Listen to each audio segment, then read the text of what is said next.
Beh, lo spettacolo dal vivo è la mia vita. Io da 20 anni mi occupo di cinema indiano e senza il quale non potrei vivere, ma sono sempre andata a teatro a vedere concerti fin da ragazzina, a vedere spettacoli di danza, quindi è una cosa che ho sempre fatto, mia madre mi ci ha sempre portato fin da piccola e, e alla fine poi è quello di cui mi occupo per vivere ed è, diciamo che lo spettacolo dal vivo dà una forza, un'energia assolutamente unica a chi partecipa.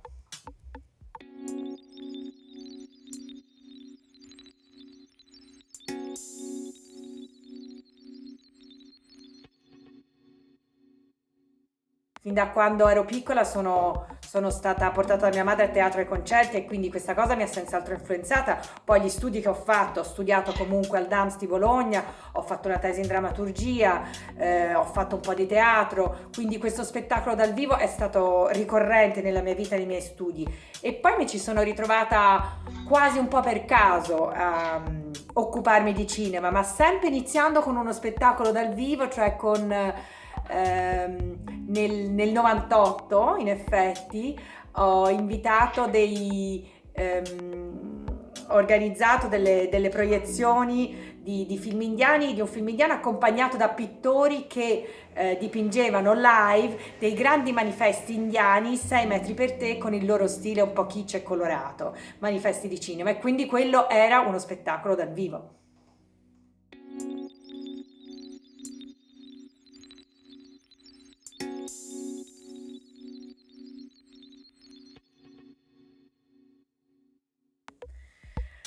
Oddio, in questo momento forse in tutto.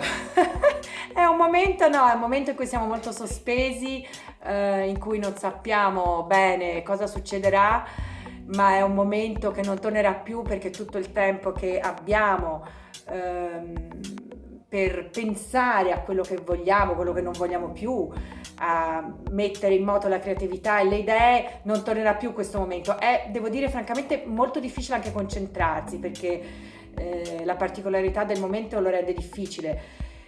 Per andare più sul pratico, il mio scopo dell'anno è organizzare una 20ª edizione del festival e mi sento vulnerabile nella ricerca degli sponsor, cioè dovremo ricominciare a fare questa cosa e non ho ancora ben capito in che modo approcciarmi per fare questa cosa. Abbiamo chi ci sostiene da tanti anni e che continueranno a sostenerci, ma per fare una 20ª edizione coi fiocchi dobbiamo recuperare altri partner e sponsor.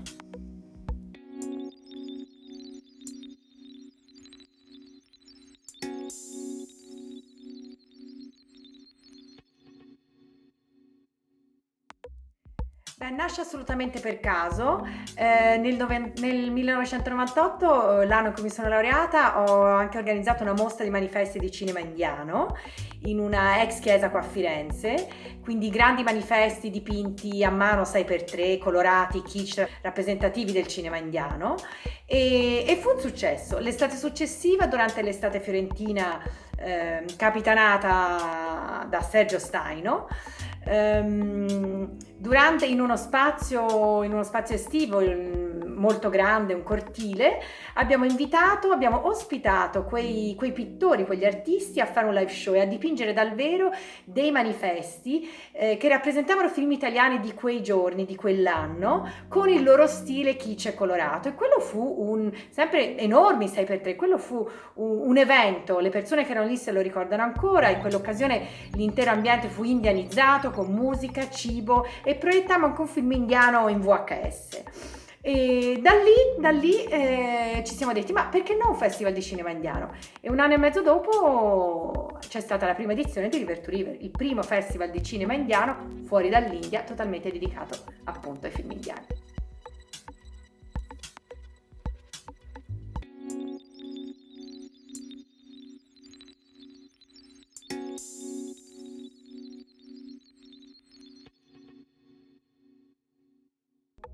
Beh, senz'altro mettersi a fare un festival di cinema indiano in Italia nel 2001 fu una cosa abbastanza audace, non avendo nessuna esperienza alle spalle. Certamente è stato un percorso ad ostacoli dove sbagliando si impara, quindi abbiamo fatto anche tanti errori. Ricordo che facevamo un errore di stampa nelle prime edizioni, dovevamo ristampare tutto. Poi io non avevo mai organizzato un festival di cinema, e quindi diciamo che mi sono buttata a capofitto in questa avventura. Certe cose mi sono venute anche abbastanza, diciamo, naturali, il contatto con gli altri, l'andare incontro all'altro, e la curiosità anche, forse questo è stato anche apprezzato. Poi chiaramente c'è anche una professionalità che negli anni è andata, diciamo, sviluppandosi, specifica in certe cose molto specifiche, e poi un istinto che ho sempre seguito. Senz'altro è stato complicato, è stato diciamo, un challenge continuo, ma poi la fatica che si dura per organizzare una cosa del genere è poi equivalente alla soddisfazione quando l'evento ha luogo e quando si vede che è un successo e tutte le persone coinvolte sono contenti di averci partecipato.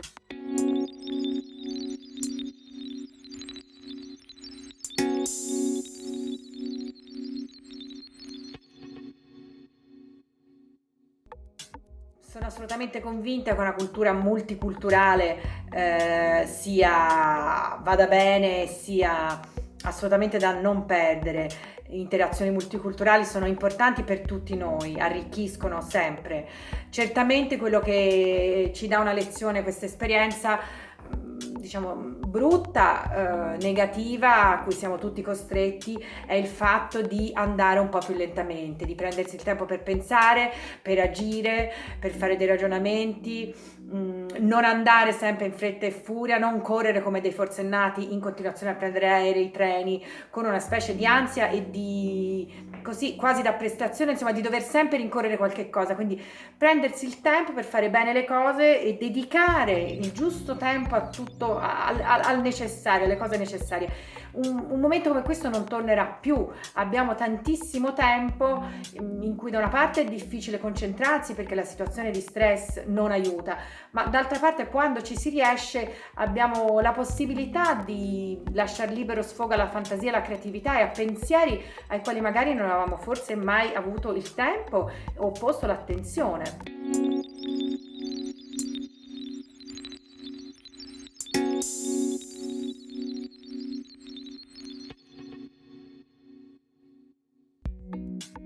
Tre film: Karvan di Akash Khurana, che noi abbiamo proiettato nel 2018 a River to River, una commedia on the road molto carina, interpretata dalla star Irfan Khan, che è stata nostra ospite. Il grande attore Irfan è stato nostro ospite nel 2014.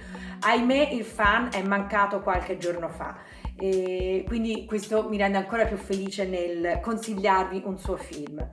Secondo film, una storia d'amore, una storia di Bollywood, Man Marzian, di un regista molto conosciuto che si chiama Anurag Kashyap, interpretato da Psi Pan, una bellissima e bravissima attrice, che anche lei, anche loro sono stati al festival da noi. Una storia d'amore stile Bollywood. Lei deve scegliere tra due pretendenti e quindi guardatevi il film e vedrete chi sceglierà. Il terzo film è di un genere diverso, è un film del 1973, Bobby di Raj Kapoor, interpretato da suo figlio Rishi Kapoor. Anche lui, ahimè, è mancato in questi giorni, e quindi mi fa piacere consigliare questo film, un Bollywood anni 70 in cui ci sono delle scene di canto e ballo esilaranti, grande interprete Rishi Kapoor con la sua co-protagonista Dimple Kapadia.